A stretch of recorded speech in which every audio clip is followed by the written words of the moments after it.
ባይሆን አንተን የነካሰው ሳያብል ሆስፒታል ይሰዱት። ተይ ግን ውዴ እኔ ላንቺ ልዩ ባል አይደለሁ።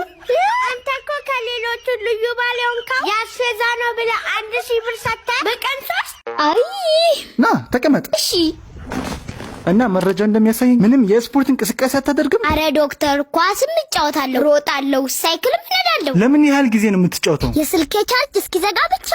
አልገባኝም። ቀልድ ነው ያዝከው? እኛ እዚህ ሀበሻ ውስጥ ተላማሉ ካስከበደ ቀበሌያችን ከንቲባ በጎ ነኝ። አረፍ በሉ። እውነት እርሶ ጥሩ ሰው ኖት? እንዴት? እኔማ ቀበሌ እንደለመዱ ጠይቆ ስመጣ ነገኑ እያሉኝ እንዳያግሏሉን ፈርቼ ነበር። እውነቴን እኮ ነው ጋሽ ከበደ። የኢትዮጵያን ሕዝብ ዓመት ሙሉ ያጠራቀመውን ትግስት ቀበሌ አይደል እንዴ መጥቶ የሚጨርሰው? ኧረ እማማ ዝናሽ እባክዎ ተወኝ፣ በጣም አሞኛል። እና ደሞቱን ተመረመሩ?